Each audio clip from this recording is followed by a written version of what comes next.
Hi guys. Sorry I'm not in class today. I don't feel up to it really. I'm gonna do the best I can to kind of take you through some examples for section 1.2, but I did change the deadline for this section to be Friday and not tomorrow, and I changed the deadline for section 1.3 also. This is primarily the reason why I didn't go. My lung capacity is a little limited today, so I'm going to see if I can get in with my doctor and go from there. Check your email Thursday morning. I'll email you between 6:30 and 7, or by 8, I don't know. Let's talk a little bit about section 1.2, but first let's talk about a problem from section 1.1. Alright, somebody asked me if I would talk about this in class today, so they got it right. Several of you got it right. But let's talk about it just in case. So we're going to find and simplify. This is the function 3 minus x squared. And this is what we want to do to it. So I'm going to do part A over here. And part A has two parts to it. Let's not use red. Let's use orange.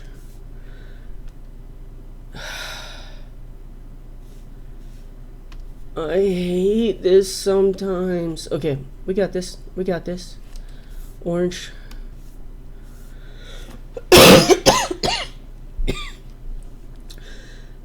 The first thing we're going to do here is find f of x plus h. So everywhere we see an x, right, the skeleton version, the form of our function is 3 minus something squared. That something is x plus h.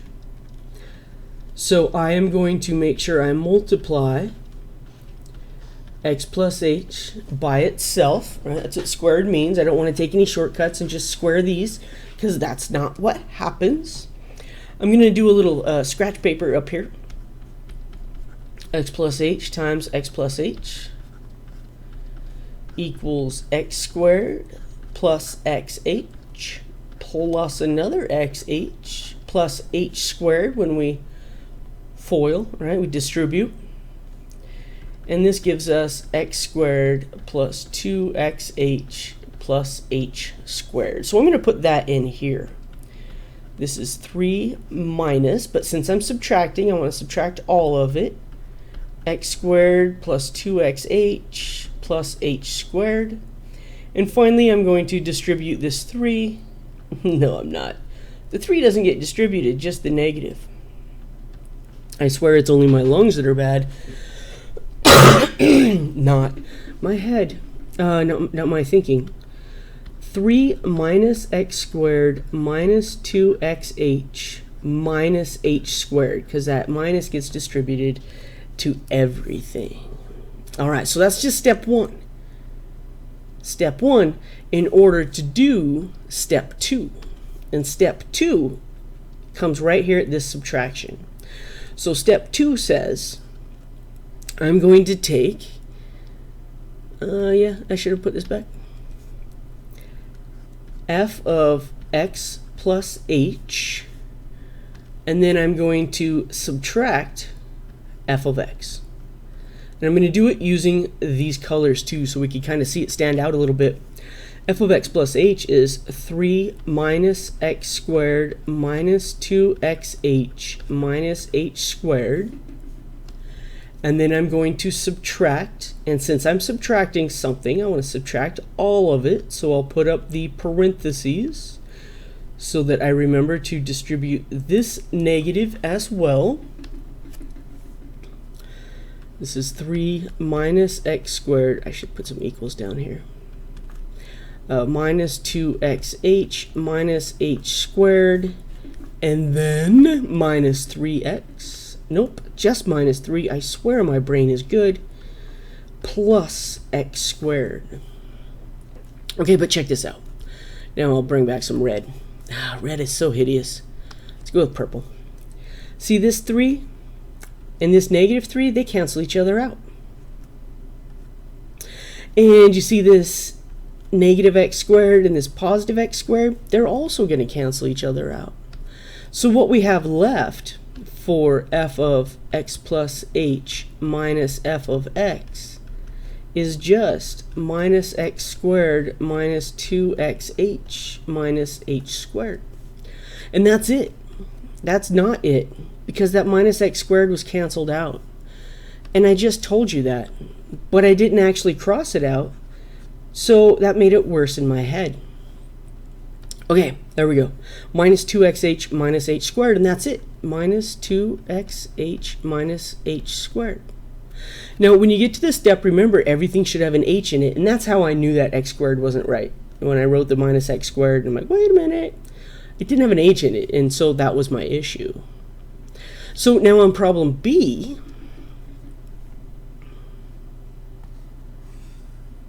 we only need this little bit here, because remember, we already did this part. That's part A. Don't reinvent the wheel. That says negative 2xh minus h squared all divided by h. And you could do this in two ways. You could factor out the h before you cancel, or you can wow, I can't. Maybe my brain is smacked. Okay. Minus 2xh over h minus h squared over h. Either way you look at it, both give, and let me show you how. Here we cancel out the h. If we choose to write it this way, we cancel out the h here, we cancel out one of the h's here. In either answer, we will give negative 2x minus h for our answer in part B. Okay, so you do the hard work only once. Don't redo it. Don't put all that nastiness all up in there. Okay, so let's look at some other problems as well. I'm gonna not do that. I want you to be, oh my goodness, come on. There we go. It's a day, people. It's a day. Okay, so I want to talk a little bit about section 1.2, and I'm just going to give us some space here while I do that. I'm going to write notes. Instead of copying and pasting in here, since I have a full screen, a much bigger screen than I'm used to on campus, I'm just going to leave these side by side and just kind of do the work next to them on the paper, and that's what will be made available for you. Okay, so let's stay with black, and let's look at number 1. I want to fence in a square vegetable patch. So the first thing I do right here is I'm going to draw a square. And I'm going to assume the standard, north, south, east, and west. The fencing for the east and west sides costs $7 per foot. And the fencing for the north and south sides only costs $5 per foot.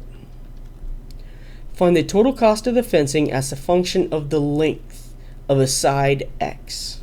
Okay, so square tells me all sides are equal length.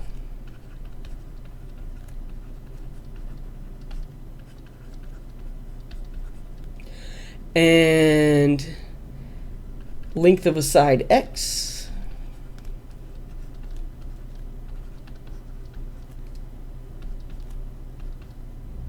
tells me that that length is X. So I know that this is X feet, this is X feet, this is X feet, and this is X feet. So my perimeter is 4X.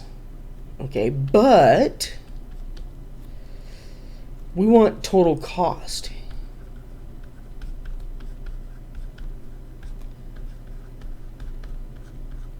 So our cost function, I'm going to call that per instead of P, because P is usually for profit. Our cost will be, let's start here.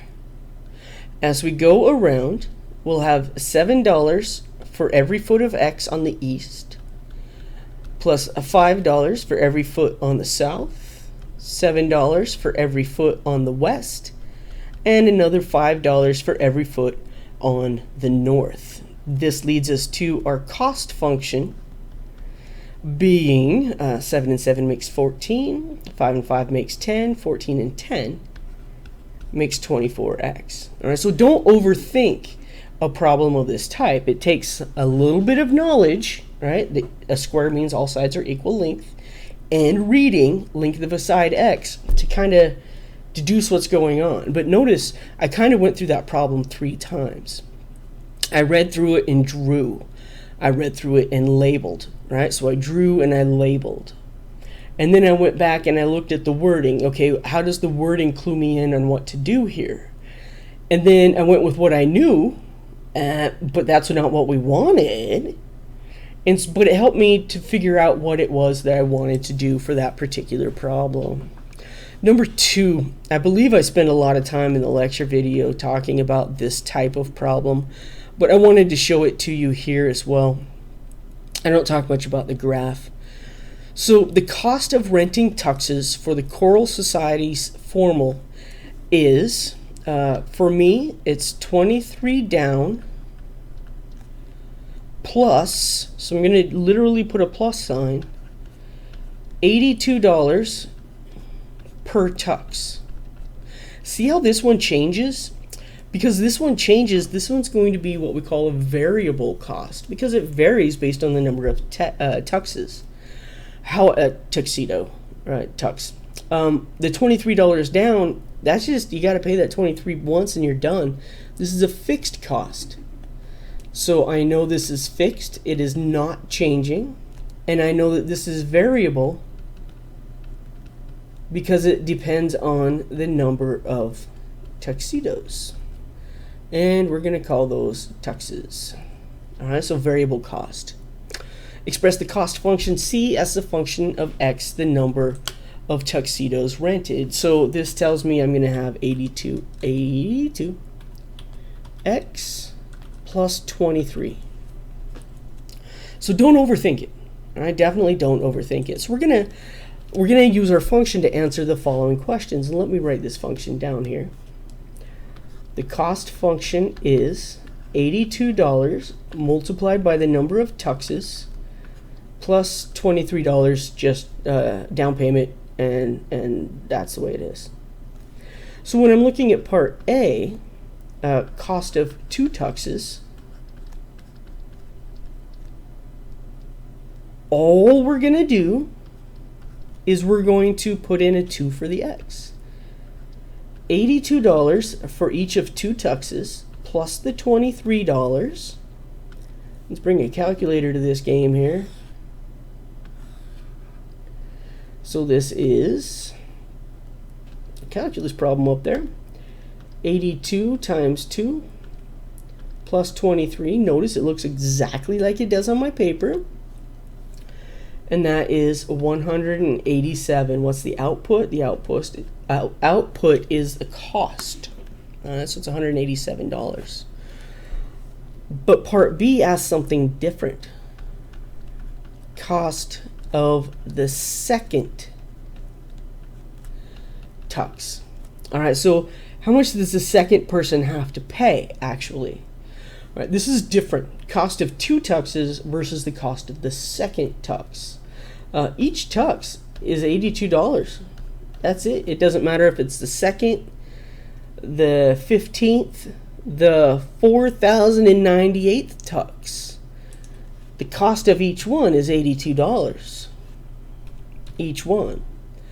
But when you rent 2, you have that flat fee of $23 on top of the cost. Right? The second tux has already paid this down payment. Right? The first person that made the order, they had to pay that down payment. Now the second tux just has to pay that extra $82. That is the part of the variable cost.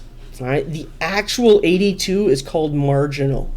Marginal because it's the slope. It's the number that it's our slope. Marginal is the rate of change, and it's exactly what a slope is. And our fixed cost, as I mentioned earlier, is 23. The variable cost is this whole section, the 82x. Whereas marginal is just the slope. Now, if we take a look at this function that I have written down over here, so I can look at my graphs. Why can't I see the bottom to scroll? Oh well, there we go. Let's put these on the same page here. Now, 82x plus 23. In order to be in this class, you have seen algebra before. And so we know that when x is 0, if this is 0, my y-intercept is going to be 23. So 23 is a y-intercept. Oh, that's between 50 and 100, so not this one. That's between 50 and 100, not that one. So I don't even care about the graphs on the right-hand side. On the left-hand side, notice how they cross the x value around 23? All right, so these are the only two that I really care about right now. Now, 82x plus 23. Is your cost rising or is your cost falling?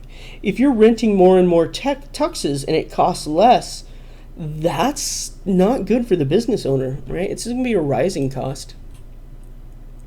And I think I actually filled everything in, so I'm going to go ahead and submit that and get some points. All right, fantastic. I even got that one right. Now, I know that I showed you this collegiate investigator, the prospector is probably what I called it. This is in the video, so 3 and 4 are the same exact thing in the video, but I know that 5 frequently causes issues for people, so let's look at number 5.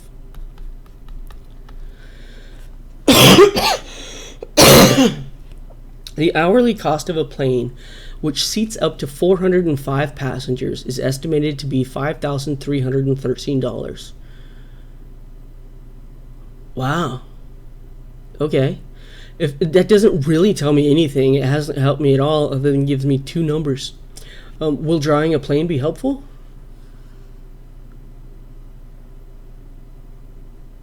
What kind of plane are you drawing, Tuesday? I don't know.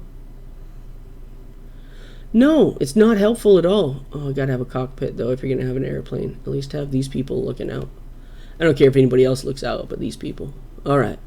Sorry, focus. If an airline charges each passenger a fare of $110 per flight hour, find the hourly profit P it earns operating the plane as a function of the number of passengers X. Hint, the cost function is constant, the variable cost is 0. So let me just emphasize here, this is the not helpful airplane. So I'm going to write down information that actually matters. So we have 405 passengers maximum. And $5,313 is hourly operating cost. Right? So that's really what I'm reading in that first sentence. If an airline charges, which is revenue for the airline,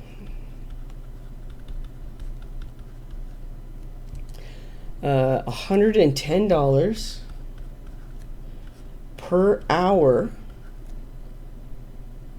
All right, each passenger per hour for everyone.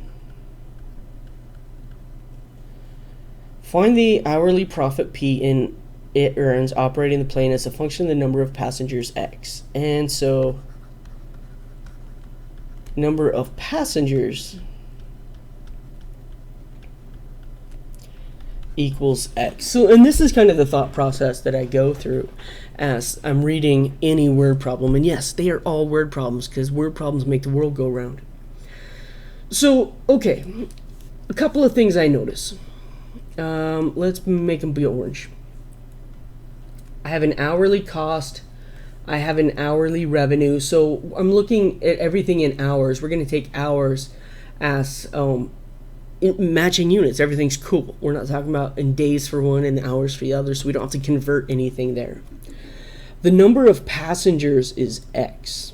So we know profit is revenue minus cost.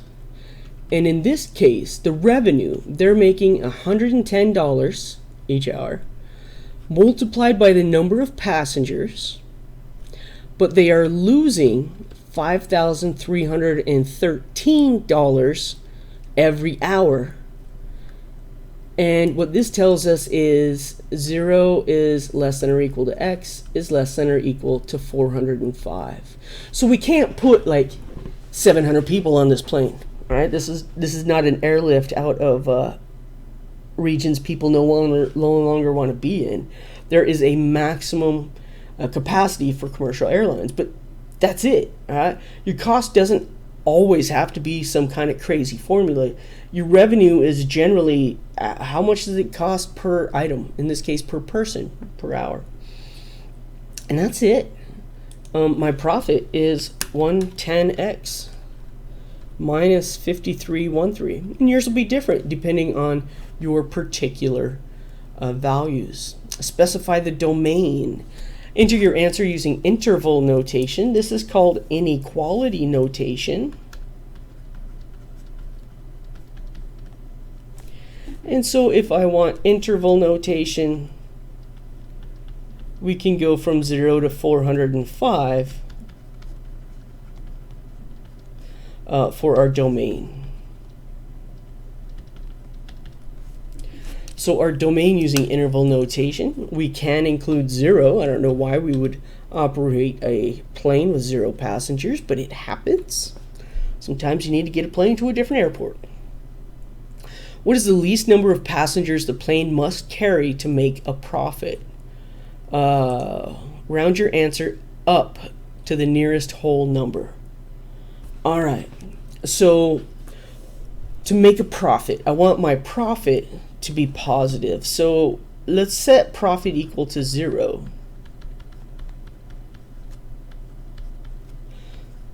And solve. When I add 5313 to both sides, I'll get 5313 equals 110x. Divide both sides by 110. And I'll get x equals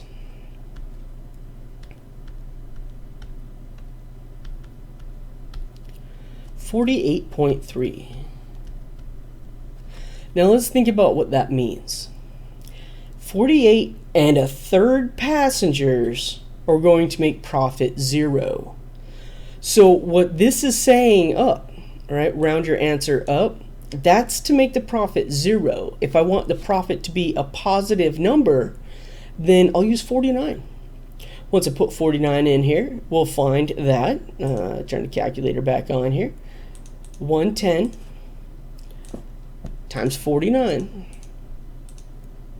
minus 5313 gives a profit of $77. All right, so if they put the 49th person on this plane, now they're making a profit. So everybody from 49 through 405 is making money for this particular airline. All right, I did a problem similar to Metropolitan Company. Let's talk about this cell phones one. The cell phones is an interesting problem. I'll be honest, I'm running out of air. This lecture's almost over. By now, if I were in the classroom, several of you would be looking at me like, Tuesday, can I leave? Because gross. Why did we used to go to work when we were sick? That's so rude. All right. Anyway, number 8, last one I'm going to talk about. Worldwide annual sales of a certain product were approximated, sales were approximated by negative 11p plus 1,600 million products when the wholesale price was p. Okay, in part A, So manufacturers are prepared to supply Q equals 12p minus 800 million at a wholesale price of P. What would be the equilibrium price? So A. If supply is this, what is equilibrium? How many L's in equilibrium? Just one. Alright, so what is the equilibrium? And equilibrium is, that's where we get the word equal, and we spell it differently, of course, because when you add things on the end, stuff gets messed up. But it really is just taking this negative 11p plus 1600, that is the demand, and setting it equal to the supply of 12p minus 800, and now we're going to solve. So as I solve this, I am going to take the 800 over to the left, simultaneously taking the 11p to the right. I don't know, I like to have positive p's. Oh, that amused me before I said it, and I still said it. I like to have positive variables. So now we have 2400 equals 23p. When we divide both sides by 23, we find, and we're using a calculator because we are not robots. I get 104.34, let's call that 104.35. Price is P, and it's in dollars. Dollars always go to 2 decimal places. Always. Unless it says round to the nearest dollar, woo! We're going to round to the nearest cent, so we're rounding to 2 decimal places. So my price would be 104.35. Okay, the actual wholesale price was projected to be $80. That's a pretty good sale in the fourth quarter of 2008. Estimate the projected shortage or surplus at that price. Okay, so let me see if I can remember this part. Here's what I'm thinking. So supply at a price of 80. This is our blue one. So that's Q equals 12 times 80 minus 800. 12 times 80 minus 800.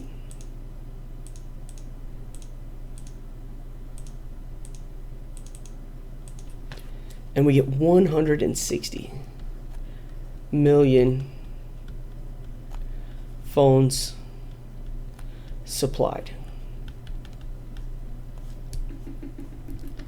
But now, all right, we want to look at sales or demand at a price of 80. That's the negative 11p plus 1600 million. So I'm going to put Q equals negative 11 times 80 plus 1600, and that will be negative 11. Notice I didn't use the minus, I used the negative, times 80 plus 1600, and I get 720.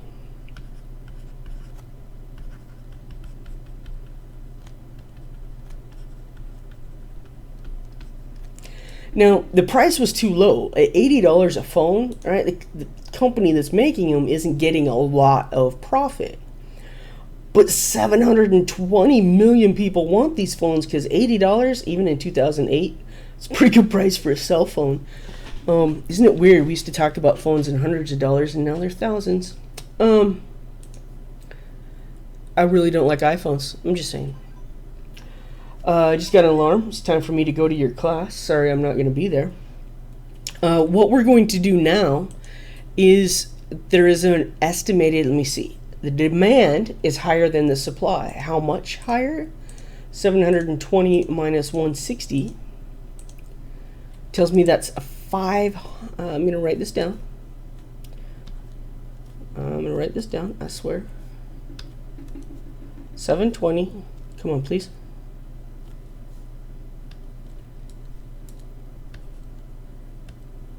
I'm not going to write that down.